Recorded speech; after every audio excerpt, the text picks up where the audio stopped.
మొన్న నేను ప్రస్తావించా mutual funds షేర్లు గురించి మనకు తెలిస్తే చేయాలి, లేకపోతే ఆగిపోవాలన్నట్టు.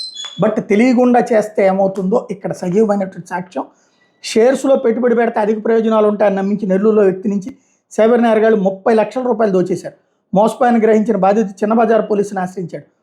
నగరంలోని కానూటి వీధికి చెందినటువంటి పొందూరు నాగేంద్ర బెంగళూరులోని సాఫ్ట్వేర్ కంపెనీలో ఉద్యోగం చేస్తూ వర్క్ ఫ్రమ్ హోమ్ కింద ఇంటి నుంచే విధులు నిర్వహిస్తున్నారు.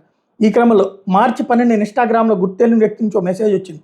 2025 కంపెనీకి చెందిన వాళ్ళమని, ఆన్లైన్ షేర్ మార్కెటింగ్కి సంబంధించి సలహాలు సూచన ఇస్తామని పేర్కొంటూ ఆసక్తి ఉంటే లింక్ ద్వారా జాయిన్ అవ్వాలని అందులో సూచించారు. వెంటనే నాగేంద్ర ఆ లింక్ క్లిక్ చేస్తే ఆయన ఫోన్ నెంబర్ వాట్సాప్కి NMC stock trend research institute అనే గ్రూప్లో యాడ్ చేశారు.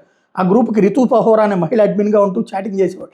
ఈ క్రమంలో ఆన్లైన్ మార్కెటింగ్ షేర్స్ గురించి సూచనలు సలహాలు ఇచ్చి అధిక లాభాలు వచ్చేలా చేస్తామని చెప్పడంతో నాగేంద్ర అతని ID proof, pan card, Aadhaar card వాళ్ళకి పంపారు. ఆ తర్వాత వాళ్ళు చెప్పిన సమయానికి షేర్ కొనుగోలు అమ్మకాలు చేస్తూ వాళ్ళు పంపిన అకౌంట్కి నాగేంద్ర నగదు ఇన్వెస్ట్ చేస్తూ వచ్చారు. కొద్ది రోజులకు 1.66 లక్షల లాభాలు పొందాడు.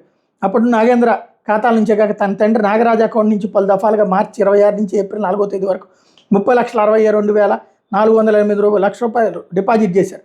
ఈ క్రమంలో నాగేంద్ర అకౌంట్లో 38,74,744 నగదు చూపించారు.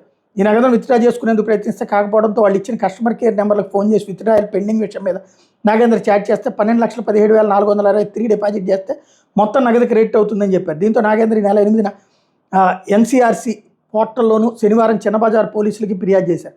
పోలీసులు కేసు నమోదు చేసి దర్యాప్తు చేస్తున్నారు.